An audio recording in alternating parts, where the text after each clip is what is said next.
आज का हमारा टॉपिक है पाचन ग्रंथियाँ, कि कौन कौन सी ग्रंथियाँ हैं जो डाइजेशन में महत्वपूर्ण भूमिका निभाती है। इससे पहले मैं एक बार जो हमने पढ़ रखा है उसका एक क्विक व्यू दे देती हूँ ताकि आप कनेक्ट कर लो। हमने पढ़ा था कि मुख होता है, हमने मुख के बारे में थोड़ा बहुत पढ़ा, फिर मुख गुहा के बारे में पढ़ा,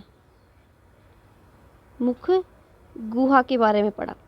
उसके बाद हमने ग्रासनाल के बारे में पढ़ा कि कैसी है, कहाँ है, किसके पीछे है।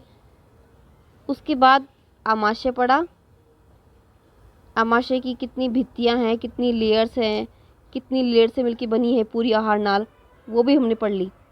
उसके बाद हमने थोड़ा बहुत इंट्रोडक्शन पढ़ा था छोटी आंत के बारे में, छोटी आंत के बारे में। और छोटी आंत का जो एंड पार्ट था वो कनेक्ट था बड़ी आंत से। बड़ी आंत के बारे में हमने देखा था कि बड़ी आंत का एंड था मलाशय में, और मलाशय से एंड है मल द्वार। तो हमने इसमें क्या पढ़ा था कि मुख में अपन कुछ भी भोजन ग्रहण करते हैं तो मुख गुहा में क्या पाए जाते हैं। मुख गुहा में पाए जाते हैं दांत, जिसके बारे में हम पढ़ चुके हैं, और जीभ। हम दांत क्या करते हैं वो भी पढ़ चुके हैं, जीभ क्या करती है वो भी पढ़ चुके हैं। इसके बाद जो भोजन है वो ग्रासनाल में आएगा। ग्रासनाल से लेके मल द्वार तक क्या होता है, ये 4 तरीके की भित्तियों से बना है। पहली है सिरोसा, दूसरी है मस्कुलरिस, तीसरी है सबम्यूकोसा और चौथी है म्यूकोसा। तो ये क्या है, ये जो आहार नाल का मुख गुहा से ग्रासनाल में आना है ना, ये अपनी इच्छा के अकॉर्डिंग नहीं होता। क्यों? क्योंकि इनकी जो भित्तियों में इस प्रकार की पेशियाँ होती हैं जो हमारी अनैच्छिक क्रियाओं पर नियंत्रण करती है। हमारे अकॉर्डिंग नहीं चलेगी, बिल्कुल भी नहीं चलेगी हमारे अकॉर्डिंग। ठीक है, तो ग्रासनाल से भोजन अमाशय में जाएगा, ये हमारे कंट्रोल में नहीं है। पर जब ग्रासनाल से अमाशय में भोजन जाता है तो आमाशय के भी हमने 3 पार्ट पढ़े थे कि भाई ये जे शेप होता है, ऊपर वाला जठराग्रम होता है, फिर फंडस होता है, फिर जठरा निर्गामी, फिर छोटी आंत में खुलता है इस तरह से ये। फिर भोजन छोटी आंत में पचेगा, अवशोषित होगा। उसके बाद बड़ी आंत, बड़ी आंत के भी 3-4 भाग पढ़ लिए थे कि भाई ये आरोही है, ये आरोही है, फिर ये अवरोही, अनुप्रस्थ, फिर ये अवरोही, और ये फिर मलाशय, और यहाँ पे मलद्वार। ये हमने पढ़ लिया था, ये हमने पढ़ लिया था। अब पढ़ेंगे कि पाचन ग्रंथियाँ क्या करती है। पाचन ग्रंथियाँ क्या करती है? जो ग्रंथियाँ हैं ना, उसका काम ही यही है कि वो एक तरीके के रसायन स्त्रवित करती हैं, या यूँ कह लो हार्मोन स्त्रवित करती हैं, या यूँ कह लो एंजाइम स्त्रवित करती हैं। यहाँ पे एंजाइम की बात चलेगी, यहाँ पे एंजाइम की ही बात चलेगी। तो कहना क्या चाह रहा है कि जैसे ही जो भोजन है मुख गुहा में प्रवेश करता है तो जीभ यहाँ पर लार ग्रंथियाँ पाई जाती है जो लार का स्त्रवण करती है। फिर भोजन आगे चलता जाता है, फिर आमाशय में आता है। आमाशय से जैसे ही बाहर निकलने वाला होता है तो एक ट्रैफिक पुलिस रोक लेता है। भाई ट्रैफिक पुलिस सबसे बड़ी ग्रंथि है, वो रुकना ही पड़ेगा उस पुलिस को देख के कि हाँ जी बोलो जी, हाँ भाई कहाँ जा रहे हो, लीवर आएगा। सबसे बड़ी ग्रंथि जो है वो लीवर आएगा कि हाँ जी कहाँ जा रहे हो। बोला जी भोजन पचा रहे हैं, इसको छोटी आंत में लेके जा रहे हैं। बोला ऐसे कैसे, लो हमारा भी कुछ सामान ले जाओ। तो ये अपना जो पित्त रस है उसका श्रवण अपने भोजन में कर देगा, जिससे क्या हो, भोजन और ज़्यादा पच जाएगा, और ज़्यादा पच जाएगा। फिर ये थोड़ा सा और जाना चाहेगा कि हाँ चलो छोटी आंत में अब तो पहुँच जाते हैं, लीवर से टकरा गए। तो अब दूसरा, ये तो पहली सबसे बड़ी ग्रंथि है, फिर आएगा दूसरा ट्रैफिक पुलिस, दूसरी सबसे बड़ी ग्रंथि। वो बोलेगी हाँ जी किधर अकेले अकेले, और उसका नाम है, दूसरी सबसे बड़ी ग्रंथि का नाम है अग्नाशय। अग्नाशय है सेकंड लार्जेस्ट ग्लैंड, सेकंड। तो वो बोलेगी हाँ जी किधर, फिर वो बोलेंगे कि जी कुछ नहीं, भोजन पचा रहे हैं, बस वो छोटी आंत तक लेके चल जाते हैं। बोले ऐसे कैसे, रुको तो सही। हाँ जी सर बोलिए। लो जाते जाते ये मेरे अग्नाशय रस भी ले जाओ। मतलब यकृत ने क्या किया, अपना पित्त रस दिया, और अग्नाशय ने क्या किया, अग्नाशय रस दे दिया। उस अग्नाशय रस में श्रवण कौन करा था, उसमें जो अल्फा सेल है, जो बीटा सेल है, वो मतलब कुछ सेल जो होती हैं वो ग्लूकागोन का स्रावन करती है और कुछ इंसुलिन का। ये भी क्या है, हेल्पफुल है, ये भी भोजन फूड के लिए रिस्पॉन्सिबल है, पचाने के लिए। तो अब काम फाइनली हो गया, अब बड़ी आंत पे पहुंच जाएगा। बड़े आंत में क्या होगा, शोषण होगा इन सब चीज़ों का। फिर जो भाग पचित नहीं हुआ है, अपचित रह गया, वो मलाशय से जाएगा और मल द्वार द्वारा बाहर निकाल दिया जाएगा।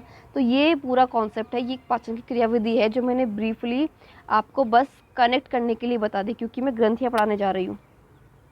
ठीक है, तो पहली ग्रंथि कौन सी है, लाल ग्रंथि। लाल ग्रंथि कितनी जोड़ी, मतलब किससे बनी है, ये बनी 3 जोड़ी ग्रंथियों से। कौन कौन सी, कर्णमूल, सॉरी कर्णपूर्व पहली, गाल में कर्णपूर्व, थोड़ा सा जूम कर दूं दिख जाए, देखो लार का निर्माण 3 जोड़ी ग्रंथियों द्वारा होता है जी। ये तो पता चल गया कि 3 जोड़ी चाहिए। तो पहली किधर है, पहली है गाल में, जिसका नाम है कर्णपूर्व। ठीक है, गाल का हो गया, एक हो गई। निचले जबड़े, नीचे वाला जबड़ा, निचले जबड़े में अधोजंब, एक और नाम है अवचुबिकीय, ये दूसरी हो गई। तीसरी, ये जिह्वा के नीचे अधोजिह्वा, ये तीसरी हो गई। तो इन 3 ग्रंथियों की मदद से लार बनती है, लार का स्रवण होता है। ये लार कहाँ जाएगी, मुख गुहा में जाएगी। क्यों क्यों, वजह क्या है ये चिपचिपी लार का स्रवण करने का, जो भोजन है ना उसका पाचन एक्चुअल में मुख में ही चालू हो गया है। भोजन का जो पाचन है ना, क्योंकि लार जो ये जो एंजाइम निकालेंगे ना ये लोग, अभी पढ़ेंगे डिटेल में आएगा, वो सब डिटेल में आएगा कि इस लार में इतने एंजाइम है ना, वो शुरू कर देंगे पचाना मुख में ही पचाना शुरू कर देंगे। ठीक है, अब दूसरी ग्रंथि जो कि सबसे बड़ी ग्रंथि है, ये क्या करती है भाई, ये 1.2 से 1.5 kg की होती है एक वयस्क मनुष्य में। ठीक है, और ये अपने एब्डोमेन, ये अपने पेट में मध्य में ठीक स्थित होती है। 2 पालियाँ होती है, एक बड़ी होती है, एक छोटी होती है। ठीक है, इनमें से ऐसा है कि यकृत के पास ऐसी कैपेसिटी दी गई है कि इसमें से अगर एक पाली ख़राब हो जाए ना, मैं पित्त की थैली की बात नहीं कर रही, जो ये लीवर है ना वो 2 पालियों से बना है, इसमें से एक पाली ख़राब भी हो जाए ना तो ये इसका काम संभाल लेगी। ठीक है, ये जो यकृत पालियाँ हैं, यकृत की संरचनात्मक और कार्यात्मक इकाई है, बस ये एक करता धरता, ये इसको स्ट्रक्चर देगी, ये इसको फंक्शन के लिए इंपॉर्टेंट बनाएगी। इसके अंदर क्या होती है, कोशिकाएं रज्जु की तरह व्यवस्थित रहती है। यकृत कोशिकाएं यहाँ पे अरेंज रहेगी, यकृत में यकृत कोशिकाएं तो होगी। प्रत्येक पालिया संयोजित ऊतक की एक पतली परत से ढकी होती है। प्रत्येक जो पाली है ना ये कवर्ड रहती है संयोजी ऊतक से, जिसे ग्लिंसस, इसे ग्लिंसस कहते हैं, ग्लिंसस कैप्सूल कहते हैं। नेक्स्ट देखो, जूम कर लूँ। यकृत की कोशिकाओं से पित्त रस का स्रवण होता है। भाई मैंने बोला था ना वो ट्रैफिक पुलिस जाएगा और आमाशय में जब भोजन छोटे आदि की तरफ जाएगा तो पूछेगा हाँ भाई किधर, तो बोलेगा कि कहाँ जा रहे हो अकेले अकेले, तो भैया आमाशय का भोजन बोलेगा कि बस भोजन को पचा रहा हूँ और आगे और पास ऑन कर रहा हूँ कि वो भी पचा दे, थोड़ा बहुत कंट्रीब्यूट कर दे। तो बोला थोड़ा हम भी कंट्रीब्यूट कर लेते हैं, तो ये क्या करेंगे, पित्त रस का स्रवण कर देंगे, जिससे क्या होगा और पच जाएगा। अब जो यकृत की कोशिकाओं से पित्त रस स्रावित होता है, जो यकृत नलिका से होते हुए पतली पेशी थैली पित्ताशय में सांद्रित एवं जमा होता है। देखो ये थैली रही, ये रही, इसके थ्रू निकलेगा बाहर। पित्ताशय की नलिका यकृतीय नलिका से मिलकर एक मूल पित्त वाहिनी बनाती है। ये देखो जी, ये वाहिनी देख लो। ठीक है, नेक्स्ट, पित्ताशय नलिका एवं अग्नाशय नलिका दोनों मिलकर यकृत अग्नाशय वाहिनी द्वारा ग्रहणी में खुलती है, जो ओडी अवरोधी से नियंत्रित होती है। ये बोल रहे हैं कि एक जगह आके क्या होगा, लीवर की भी और इस तरफ से ये अग्नाशय इसकी भी, ये दोनों आके किस में खुल जाएगी, ये छोटी आंत में खुल जाएगी। तो यहाँ पे कौन होगा, यहाँ पे होगा अवरोधिनी, ऑडी अवरोधिनी। अब आता है पैनक्रियास, ये वाले स्ट्रक्चर, ये देखो ये वाले स्ट्रक्चर, ये बना ना कोमा शेप, कोमा जैसी शेप का बना है ना, वही। अच्छा, इसका क्या काम है, ये जो अग्नाशय है ये ग्रहणी के बीच स्थित होती है। मतलब ये देखो, ये ग्रहणी है ना, ये ग्रहणी ये चक्कर काटेगी, है इसके बीच फंसी हुई है, जो बहिस्रावी और अंतःस्रावी दोनों के फंक्शन का काम करती है। बहिस्रावी में क्या करती है, बहिस्रावी में ये अग्नाशय रस को स्राव करती है, जो कि बेसिक होता है नेचर में। और अंतःस्रावी के लिए क्या करती है, इंसुलिन और ग्लूकागोन का हार्मोन का स्रावन करती है। मतलब जो अग्नाशय है इसे बहिस्रावी ग्रंथि भी कहते हैं और अंतःस्रावी ग्रंथि भी कहते हैं। बहिस्रावी ग्रंथि में ये क्या करता है, ये अग्नाशय अस्त्र निकालता है, अग्नाशय स्त्रव। और अंतःस्रावी में क्या करता है, ये इंसुलिन और ग्लूकागोन, ये दोनों ही हार्मोन हैं जो मैं पढ़ा चुकी हूँ, इसका रिलीज करता है। तो ये हो गई आपकी कुछ ग्रंथियाँ, ये हो गई आपकी कुछ ग्रंथियाँ, पाचन ग्रंथियाँ, ये आपकी हो गई पाचन ग्रंथियाँ। यहाँ तक हमने पढ़ लिया, 3 ग्रंथि पढ़ी, लार पढ़ ली, इसका काम पढ़ लिया। अभी तो और डिटेल में आएगा, जब हम भोजन का पाचन पढ़ेंगे ना अभी, तब और आएगा। फिर हमने यकृत पढ़ ली, फिर हमने अग्नाशय पढ़ लिया। ये 3 ग्रंथियाँ हैं। नेक्स्ट हम पढ़ने वालेंगे भोजन का पाचन, कि कैसे डाइजेशन हो रहा है। चलिए अब हम शुरू करते हैं भोजन का पाचन। ओके, पाचन की प्रक्रिया यांत्रिकी एवं रासायनिक विधियों द्वारा संपन्न होती है। इसका मतलब ये है कि इसमें जो फिजिकल प्रेशर भी है वो भी लगता है और एंजाइम्स भी लगते हैं। एंजाइम भी लगेंगे और एक फिजिकल मूवमेंट भी होगा, फिजिकल प्रेशर भी रहेगा। एक फिजिकल प्रेशर मतलब आप निगल रहे हो, आप फूड को चबा रहे हो, तो क्या मसल्स मूवमेंट नहीं कर रही, आपको एक फोर्स नहीं लगाना पड़ रहा, एक प्रेशर नहीं लगाना पड़ रहा, आप दांतों से चबा रहे हो।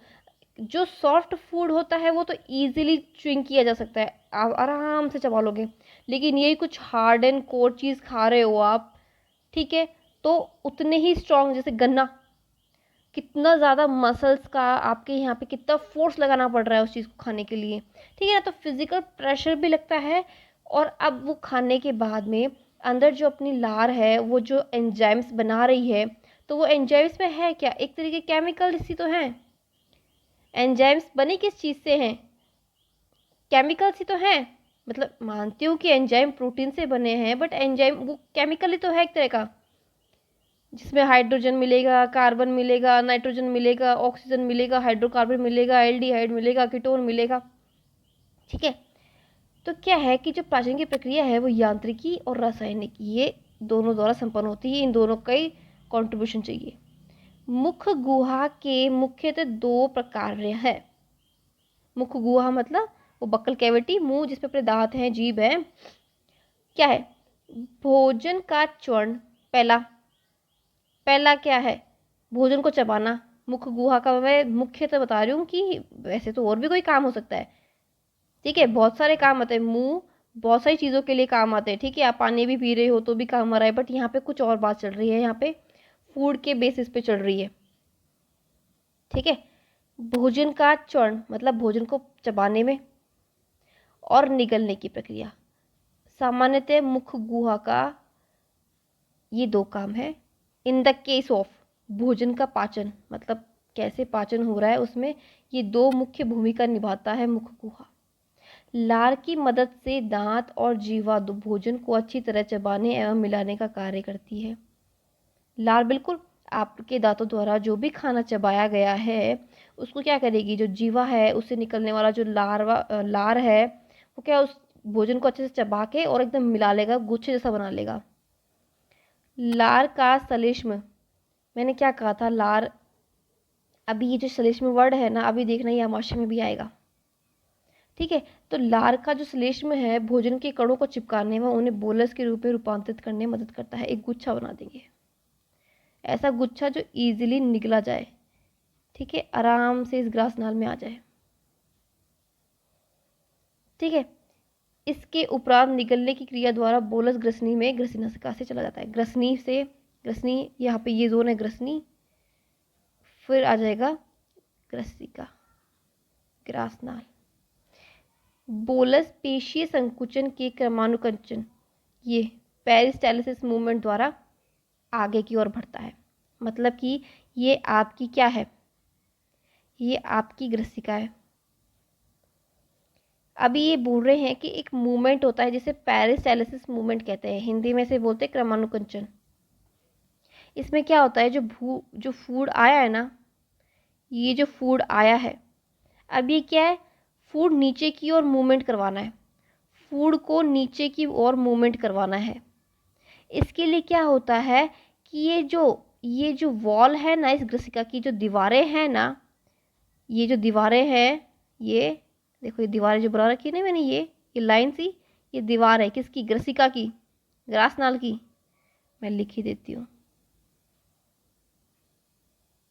ये लो जी, ग्रसिका लिख दिया मैंने। ये जो इसकी दीवारें हैं ना, ये क्या करेगी, एक तरीके का फोर्स लगाएगी इस पे, जिसके फलस्वरूप क्या होगा, ये नीचे की ओर मूवमेंट करेगा। फिर कुछ देर बाद ये यहाँ आ जाएगा। तो अब क्या करेगी, इसके ऊपर वाली फोर्स लगाएगी नीचे की ओर। ये देखो, इस तरह से फोर्स लगाते तो धीरे धीरे क्या होगा, ये नीचे की ओर गति करेगा। फिर ये वाली दीवारें सिकुड़ेगी, संकुचन होगी, ये दीवारें सिकुड़ेगी, तो किस पे प्रेशर लगेगा, इस पे प्रेशर लगेगा, और ये नीचे की ओर, इस तरह से ये आमाशय में आ जाएगा। क्या समझे, समझ गए। भोजन, अच्छा, जठर ग्रसिका अवरोधिनी भोजन के आमाशय में प्रवेश को नियंत्रित करती है। यहाँ पे एक अवरोधिनी होगा, वो आपको पता है, उस अवरोधिनी का नाम है जठर ग्रसिका, जो डायरेक्ट या किस में खुलता है, आमाशय में खुलता है। ये आमाशय है, ये अवरोधिनी है, ये वाली। लार में विद्युत अपघट्य जैसे सोडियम, पोटेशियम, कैल्शियम और बाइकार्बोनेट, मतलब विद्युत अपघट्य कौन कौन से मिलेंगे लार में, ये वाले। और एंजाइम कौन से मिलेंगे, लार अमाइलेज, इसका एक और नाम है टाइलिन, और भी नाम है लाइसोजाइम। लार किस चीज़ से मिलके बना है, ये बताना चाह रहा है कि कुछ तो विद्युत अपघट्य मिलेंगे और कुछ मिलेंगे आपको एंजाइम्स। इन्होंने क्या किया है कि विद्युत अपघट्य के भी एग्जाम्पल दे दिए इस तरह से, ओके, और इन्होंने एंजाइम के भी नाम दे दिए, ये मिलते हैं। ठीक है, लार में क्या है, ये और वाटर तो है ही जैसे। नेक्स्ट देखो, मुख गुहा में कार्बोहाइड्रेट को जल अपघटित करने वाली एंजाइम टाइलिन या लार अमाइलेज की सक्रियता से प्रारंभ होती है। ये लाइन कहना चाह रही है कि जो कार्बोहाइड्रेट का ब्रेकडाउन है, कार्बोहाइड्रेट, इसके लिए एक एंजाइम रेस्पॉन्सिबल है जिसका नाम है टाइलिन या अमाइलेज। और भी दे रखा है कि एक और, ये जो लार अमाइलेज है ना, एक और रेस्पॉन्सिबिलिटी इसकी, स्टार्च को माल्टोज में चेंज करना। देखो यहाँ लिखा हुआ है स्टार्च को, यही एंजाइम स्टार्च को द्विशर्करा माल्टोज में अपघटित करता है। नेक्स्ट देखिए, अब आमाशय की बात कर रहे हैं, आमाशय की बात कर रहे हैं यहाँ पे। देखो ध्यान से सुनना, आमाशय की म्यूकोसा में जठर ग्रंथियां स्थित होती है। देखो 4 लेयर बताई थी मैंने, देखो 4 लेयर बताई थी। सबसे बाहर थी सीरोसा, फिर उसके अंदर थी मस्कुलरिस, फिर उसके अंदर थी सब म्यूकोसा, फिर थी म्यूकोसा।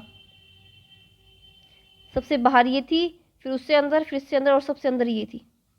तो ये बता रहा है कि जो आमाशय की जो म्यूकोसा है उसमें जो जठर ग्रंथियां स्थित होती है, और उन जठर मतलब इसके अंदर जठर ग्रंथियां मिलेगी, जठर ग्रंथियां मिलेगी। इसमें बताया गया है कि ये जो जठर ग्रंथियां है ना, इसमें 3 प्रकार की कोशिकाएं होती है। इसमें 3 प्रकार की कोशिकाएं होती है। पहली जो श्लेष्मा निकालती है, दूसरी जो पेप्सिनोजन निकालती है, और तीसरी जो HCl निकालती है। पहली क्या निकालती है? श्लेष्मा। दूसरी निकालती है पेप्सिनोजन, और तीसरी निकालती है HCl। HCl काम आता है B12 को अवशोषित करने के लिए। अब ये क्या गया, अब जैसे ही फूड आमाशय में गया तो इसमें क्या होगा, ये सब कुछ मिल जाएगा। ये जो जितना भी जठर रस बताया है ना मैंने, श्लेष्मा भी आ जाएगा, HCl भी आ जाएगा, पेप्सिनोजन भी आ जाएगा। क्यों? क्योंकि इसी की तो दीवारें बना रही है, इसी की तो दीवारें बना रही है ये सब चीज़ें। अंदर वाली म्यूकोसा यही तो बना रही है। तो यहाँ पे जो फूड है, अब इसको बोलस नहीं बोलेंगे, इसको बोलेंगे अब काइम, क्योंकि इसमें जठर रस मिल गए हैं। भाई श्लेष्मा भी मिल गया है, HCl भी मिल गया है, श्लेष्मा भी मिल गया है और HCl भी मिल गया है, और पेप्सिनोजन भी मिल गया है। नेक्स्ट काम कहते हैं प्रो एंजाइम पेप्सिनोजन हाइड्रोक्लोरिक अम्ल के संपर्क में आने से सक्रिय एंजाइम पेप्सिन में परिवर्तित हो जाता है। इसमें ये कह रखा है कि जो पेप्सिनोजन है, ये जो बन रहा है, ये पहले सक्रिय अवस्था में नहीं होता, ये निष्क्रिय होता है। पहले ये होता है निष्क्रिय, और जैसे ही HCl आ गया मार्केट में, वैसे ही ये अब परिवर्तित हो जाएगा पेप्सिन में। अब ये इसकी एक्टिव फॉर्म है, सक्रिय। मतलब 2 श्लेष्मा निकाल रहा है, HCl निकाल रहा है, पेप्सिनोजन निकाल रहा है। जैसे ही HCl निकलेगा ना, ये इसको एक्टिवेट कर देगा, HCl एक्टिवेट कर देगा इसको। ठीक है। पेप्सिन प्रोटीन को प्रोटियोज या पेप्टोज में बदल देता है। जो पेप्सिन है ना, फिर ये फर्दर जाके ये जो प्रोटीन है ना, उसको ब्रेक डाउन कर देगा और छोटे छोटे पेप्टाइड्स भी बना देगा। देखो एक चेन बताती हूँ, याद रखना। अमाइनो एसिड से बनता है पेप्टाइड। अमाइनो एसिड को हिंदी में कहूँ तो मैं, चलो अमीनो अम्ल। जो अमीनो अम्ल है वो आगे जाके क्या बनाएंगे, वो आगे जाके बनाएंगे पेप्टाइड। पेप्टाइड की श्रृंखला, और यही श्रृंखला कोड करेगी पर्टिकुलर प्रोटीन को। वो क्रिया देखी है ना अपन ने, वो क्रिया होती है ना, अगर याद हो तो, कि DNA होता है, DNA से mRNA बनता है, और इससे बनता है प्रोटीन। तो ये प्रोटीन कैसे बना, ये अमीनो एसिड, फिर पेप्टाइड की श्रृंखला, फिर बाद में प्रोटीन। मतलब अमाइनो एसिड होंगे, अमाइनो एसिड ये देखो, एक अमाइनो एसिड 2, ये चेन है, और ये एक चेन कहलाएगी पेप्टाइड। फिर ये लोगो इस चीज़ की बहुत सारी चेन कहलाएगी, ये ऐसे चेन में होंगे, फिर ये कहलाएगा प्रोटीन एक सेट। ओके, नेक्स्ट लाइन पढ़ते हैं। जठर रस में उपस्थित श्लेष्म बाइकार्बोनेट श्लेष्मा उपकला स्तर का स्नेहन और अत्यधिक सांद्रित हाइड्रोक्लोरिक अम्ल से उसका बचाव करते हैं। जो अपन बोलते हैं कि HCl ये एक प्रकार का अम्ल है, तो ये अम्ल होने के बावजूद भी अपने आमाशय में कैसे मिल रहा है? क्योंकि जो श्लेष्म जो स्त्रवित हो रहा है ना, ये इस पर कंट्रोल रखता है बेटा, ये इस पर कंट्रोल रखता है। ये जो श्लेष्मा है ना, जैसे ही HCl की अमाउंट ज़्यादा होने लगती है, जरूर से ज़्यादा, तो श्लेष्मा भाई रुक जा, हो गया, बस इतना ही एक्टिवेट होना था तेरे को, बस इससे ज़्यादा नहीं, इससे ज़्यादा नहीं। क्योंकि अगर HCl को अगर ये बनने नहीं देंगे श्लेष्मा क्या करते हैं, श्लेष्मा क्या करती है, इसको रोकती है, किसको, HCl को ज़्यादा बनने से, क्योंकि थोड़ी बहुत अमाउंट तो चलेगी, क्योंकि देखो अगर HCl नहीं होगा तो ये पेप्सिन कैसे बनेगा, पेप्सिन कैसे बनेगा, देखो अगर हाइड्रोक्लोरिक अम्ल नहीं होगा तो पेप्सिन कैसे बनेगा, यही तो बनाता है, यही तो बनाता है। HCl भोजन के साथ कोई सूक्ष्म कण आ जाए या कीटाणु आ जाए तो उनको भी किल करने का काम आता है, तो उसको लिमिटेड, जैसे ही काम पूरा होता है ना श्लेष्मा उसको बंद करवा देती कि भाई जी बहुत हो गया, एसिडिटी मत करो भाई, बस इतना ही। अच्छा, नवजात बच्चों में क्या होता है, जेट्रोसिन रेनिन नामक प्रोटीन अपघट्य एंजाइम। अब रेनिन, अब क्या, नवजात बच्चे जो दूध पीते हैं तो उसको पचाने के लिए, मतलब दूध के जो प्रोटीन है उसको पचाने के लिए क्या होता है, नवजात शिशु तो क्या दूध पे डिपेंड होते हैं ना बेटा, दूध पे डिपेंड होते हैं। अपन तो फूड भी खाते हैं तो अपने पास तो बहुत सारे एंजाइम है पेप्सिन को तोड़ने के लिए, पेप्सिनोजन है, मतलब पेप्सिनोजन है पेप्सिन के लिए, कार्बोहाइड्रेट के लिए अलग है, माल्टोज, स्टार्च, इन सब चीज़ों के लिए अलग है। बट बच्चों में तो क्या है, वो तो मिल्क ही पीते हैं ना, तो उनको पचाने के लिए एक एंजाइम है, वो है रेनिन। सिंपल है, सिंपल। जठर ग्रंथियाँ थोड़ी मात्रा में लाइपेज भी स्रावित करती है। देखो पहला श्लेष्मा बोला, फिर पेप्सिनोजन बोला, फिर बाद में HCl बोला, अब ये बोल रहा है कि थोड़ा सा है ना, देखो देखो थोड़ा सा है ना लाइपेज भी बना रही है लिपिड के लिए बेटा। नेक्स्ट, आमाशय के चैप्टर क्लोज हो गए, यहाँ पे आमाशय भाई साहब का हो गया। थोड़ा सा अभी ये दे रहे हैं छोटी आंत के बारे में। छोटी आंत, ये क्या कह रहे हैं कि जो छोटी आंत है ना, उनके जो मसल्स हैं, उनकी जो पेशियां हैं, उसमें कई तरह की गतियाँ होती हैं। भाई भोजन को लेना है, पचाना है तो लो तो सही उसको, मसल थोड़े तो, अरे अरे भाई खाना खाना है, खाने को पचाना, थोड़ा बहुत तो मूवमेंट करोगे ना, थोड़ा बहुत तो मूवमेंट होगा ना बॉडी के अंदर। हाँ मैं जानती हूँ कि यहाँ का मूवमेंट अपने कंट्रोल में नहीं है, अनैच्छिक है, बट ये लोग, इनकी जो पेशियाँ हैं ना वो कर रही है ना कंट्रोल, वो कुछ ना कुछ गतियाँ करेगी ताकि भोजन अंदर आ जाए और पचा ले। तो इन गतियों से क्या होगा, भोजन विभिन्न स्त्रावों में अच्छी तरह से मिल जाएगा, पाचन की क्रिया सरल हो जाएगी। यकृत अग्नाशय नलिका द्वारा पित्त, अब क्या होगा, जैसे ही आमाशय से फूड छोटी आंत में जाता है तो मैंने बताया था कि दो ट्रैफिक पुलिस आएंगी, एक आएगा लीवर यकृत और एक आएगा पेनक्रियास अग्नाशय। ये बात कर रहे हैं कि लीवर क्या करेगा, पेनक्रियास क्या करेगा। तो इसमें बताया गया है कि यकृत और अग्नाशय नलिका, इन दोनों की जो पाइप है ना वो एक साथ मिलेगी आगे जाके। क्या होगा इसमें कि जो नलिका है ना आगे जाके, ये एक तो पित्त रस निकालेगी और एक अग्नाशय रस निकालेगी और ये आंत में छोड़ देगी। भाई आमाशय से खाना हंसता खेलता जा रहा था, ला ला ला ला ला, बीच में ट्रैफिक पुलिस ने रोक लिया। अब ये जो लीवर थी वो सबसे बड़ी ग्रंथि थी तो रुकना पड़ता, और फिर बाद में लीवर ने क्या किया कि ले पित्त रस लेके जा, अभी इतना सामान लेके जा रहा है तो हमारा भी ले, हम भी थोड़ा सा हेल्प कर ही देंगे। तो पित्त रस आ गया यहाँ से। फिर चलता जा रहा था, इतने में अग्नाशय ने रोक लिया, हंसता खेलता जा रहा था। अग्नाशय बोला कि भाई किधर, वो बोला कि बस भोजन पचाने जा रहा हूँ छोटी आंत में। बोला रुक, मैं अपना अग्नाशय रस देता हूँ, ये लो जी। अब ये रस कहाँ मिल जाएंगे, छोटी आंत में, कि लो जाओ अब पचाओ, लो जाओ अब पचाओ। तो अग्नाशयी रस की खास बात देखो, अब अग्नाशयी रस में ट्रिप्सिनोजन होता है, काइमोट्रिप्सिनोजन होता है, प्रोकार्बोपेप्टिडेज होता है, अमाइलेज होता है और न्यूक्लियस एंजाइम होता है। लेकिन ये होते निष्क्रिय रूप में है। एक बार मतलब कि देखो कितने कमाल के एंजाइम है, ये याद कर लो कि अग्नाशयी रस में कौन कौन से एंजाइम पाए जाते हैं। ये लो साहब, अमाइलेज का भी ऊपर ही काम पढ़ा है अपन ने, एमाइलेज और न्यूक्लियस एंजाइम। ये एंजाइम है ना, ये अपने अपने फूड को ब्रेक डाउन करने का काम आता है। न्यूक्लियस एंजाइम न्यूक्लिक एसिड को ब्रेक डाउन करने के लिए आएगा। प्रोकार्बोक्सीपेप्टिडेज ये ना कार्बोहाइड्रेट को ब्रेक करने के लिए आएगा। ये जो एमाइलेज है वो स्टार्च को ब्रेक करने आएगा। ये ट्रिप्सिनोजन है वो ट्रिप्सिन के लिए, और काइमोट्रिप्सिनोजन है वो काइमो के लिए। नेक्स्ट, आंत्र म्यूकोसा द्वारा स्रावित एंटेरोकाइनेज द्वारा।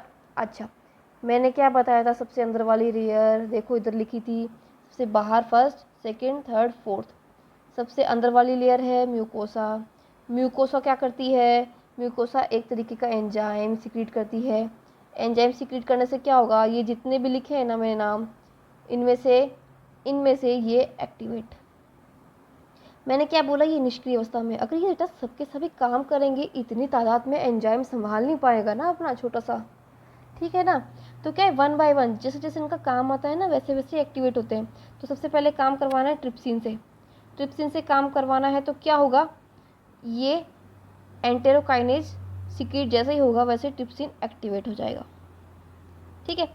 ग्रहणी में प्रवेश करने वाले पित्त से में पित्त वर्णक, अब ये देखो अग्नाशय से अग्नाशय रस थे, उसी तरह पित्त से पित्ताशय से पित्त वर्णक कौन कौन से, बिलीरुबिन, बिलीवर्डिन, थोड़े से मिनरल्स, कोलेस्ट्रॉल, फॉस्फोलिपिड।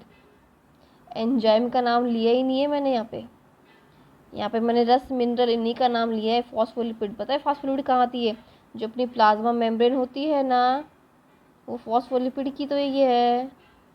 अपनी जो प्लाज्मा मेम्ब्रेन है वो फॉस्फोलिपिड की तो है। ये देखो एक सेल होती है, उसकी जो प्लाज्मा मेम्ब्रेन है वो फॉस्फोलिपिड की ही है। आंत्र श्लेष्मा उपकला में गोबलेट सेल कोशिकाएं पाई जाती है, जो श्लेष्मा का स्राव करती है। मतलब श्लेष्मा जाके किसको रोकती है, किसको रोकती थी, HCl को। मतलब आंत्र की बात कर रही हूँ, आमाशय का तो ठीक है, लेकिन श्लेष्मा का काम भी तो था, किससे बन रही थी, किससे निकल रही थी, आमाशय से भी, और एक ही जो गोबलेट कोशिकाएं हैं ना उनसे भी। सेम ही है। म्यूकोसा के ब्रश बॉर्डर कोशिकाओं और गोबलेट कोशिकाओं के स्राव आपस में मिलकर आंतस्राव अथा सक्कम एंटेरिकस बनाते हैं। मतलब जो ये म्यूकस है, सबसे जो फोर्थ लेयर है, जो सबसे अंदर वाली लेयर है, प्लस गॉबलेट लेयर, ये आपस में मिलकर क्या बनाएगी, एक टर्मिनोलॉजी दी इन्होंने, सक्कम एंटेरिकस।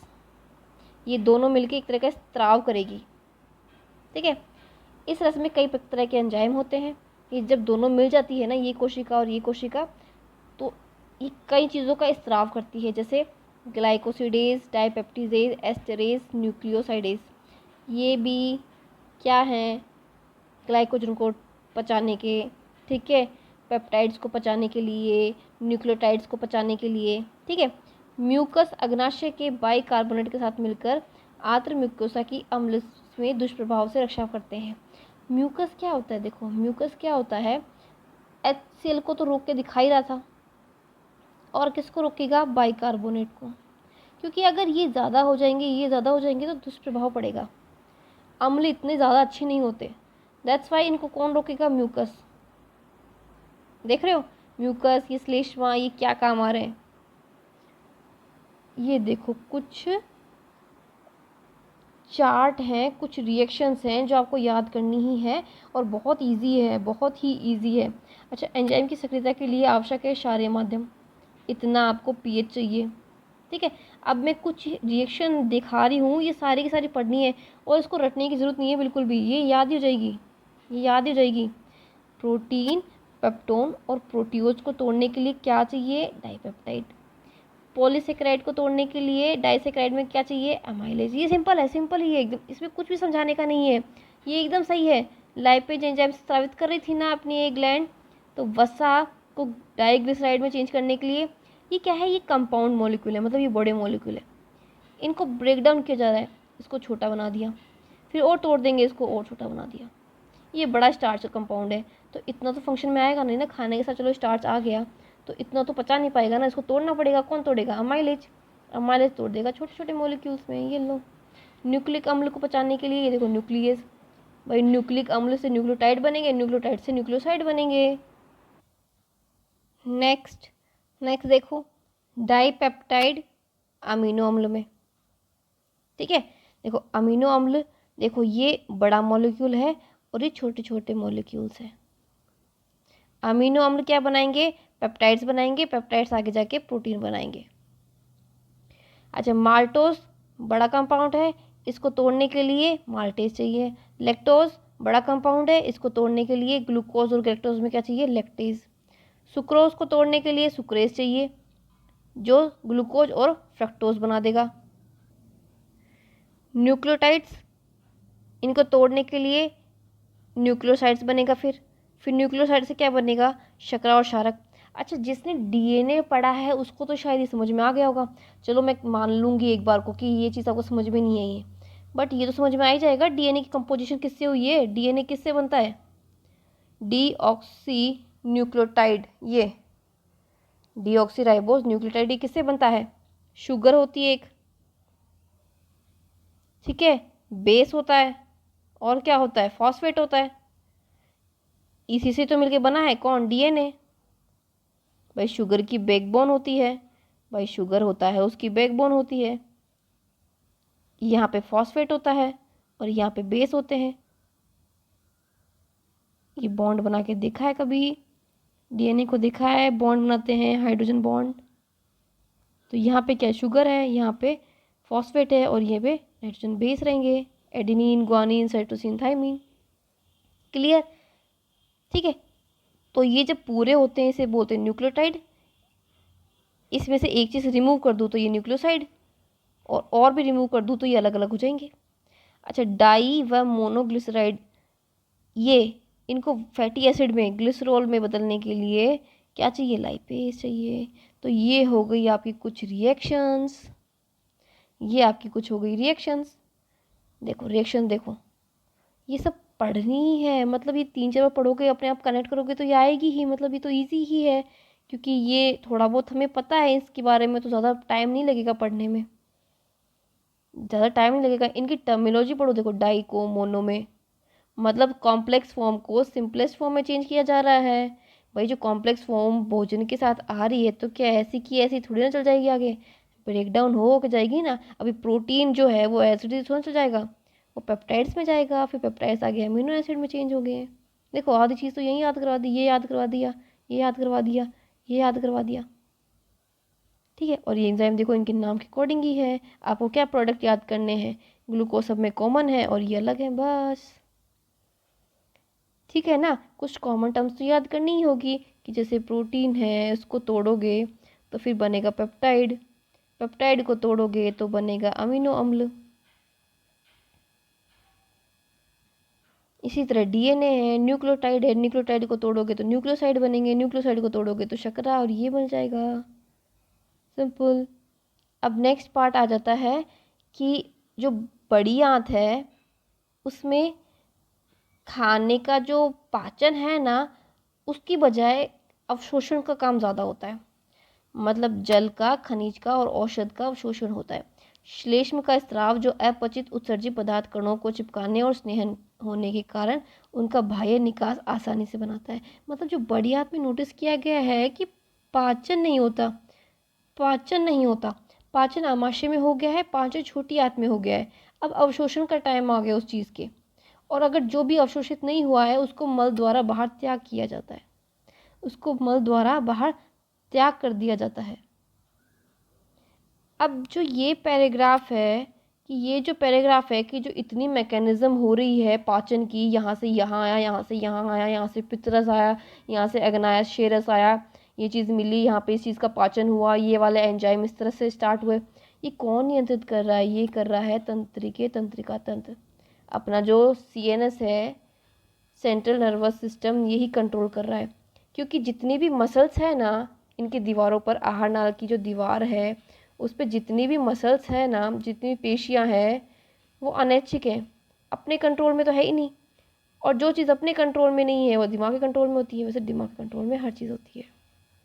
तो इनकी जो दीवारें हैं ना वो अनैच्छिक पेशियों की बनी है। तो दिमाग का कौन सा पार्ट? सीएनएस कंट्रोल करेगा इनको, इन मसल्स को। तो यही बताया गया है। कुछ हार्मोन्स भी निकलते हैं जो अग्नाशय रस से निकलते हैं, इंसुलिन और ग्लूकागोन, ठीक है। अब ये जो इतना पैराग्राफ दिया हुआ है ना, वो सब दिया गया है कि जो भोजन को है, जो अपन ने फूड लिया है उसे एक ऊर्जा के रूप में यहाँ पे कैलकुलेशन चल रही है। कैलोरी में भी बांटते हैं, जूल में भी इसका मेजरमेंट करते हैं, ठीक है ना। 1 किलो में कितना ऊष्मा मिलेगी, इतने जूल में कितना, ये होता है ना, 1 कैलोरी में कितनी एनर्जी है, इतनी कैलोरी में कितनी एनर्जी है, जूल में कितनी एनर्जी है। ये वह पैमाने सेट किए गए, ये वो पैमाने सेट किए गए हैं कि जैसे देखो ऊष्मीय ऊर्जा में परिवर्तित होती है। जैसे जो भी खा रहे हैं वो अंत में क्या होगा, एक ऊर्जा का फॉर्म मिलेगा। तो इसका मेजरमेंट आप कैलोरी में भी कर सकते हो और जूल में भी कर सकते हो, कैलोरी में भी कर सकते हो और जूल में भी कर सकते हो। तो ये क्या है, कुछ मेजरमेंट है, कुछ इकाइयाँ हैं, ये पैमाने हैं जो आपको पढ़ने हैं। ये थोड़ी बहुत वैल्यूज़ हैं जो थोड़ी बहुत याद करनी है। इतना इम्पॉर्टेंट नहीं है, बट हाँ किस्मत ख़राब होती है तो एक क्वेश्चन आ ही जाएगा कि ऊर्जा का मापन किससे किया जाता है, उसकी इकाइयाँ बताइए या फिर उसका मान बताओ। जैसे देखो यहाँ पे कुछ मान दिए हुए हैं, कार्बोहाइड्रेट, प्रोटीन, वसा, इसकी जो कैलोरी में मान है ना वो इतने हैं, देख लो, ये देखो, जबकि इनकी कार्य करने की क्षमता का मान इतना है। देखा, तो ये चीज़ दी हुई है, ये चीज़ दी हुई है, ये आपको पैमाने याद ही करने हैं, ठीक है ना। ना भी कहो तो भी चल जाएगा। हाँ लेकिन कभी कभी होता है ना, अगर 100 क्वेश्चन आते हैं तो एक नहीं आता, तो वो एक क्वेश्चन यहीं से ऐसी जगह बन के जाता है, अनइम्पॉर्टेंट चीज़ से, लेस इम्पॉर्टेंट चीज़ से बन के आ जाता है, ठीक है। अब हम नेक्स्ट वीडियो में कवर करेंगे पाचित उत्पादों का अवशोषण, जो कि आंत में होता है, ये पढ़ेंगे, बट ये अभी नहीं पढ़ेंगे, अपने नेक्स्ट वीडियो में पढ़ेंगे। ओके, तो अपना नेक्स्ट लेक्चर यहाँ से स्टार्ट होगा, पाचित उत्पादों का अवशोषण। तो मिलते हैं अपने नेक्स्ट वीडियो में, तब तक के लिए थैंक यू।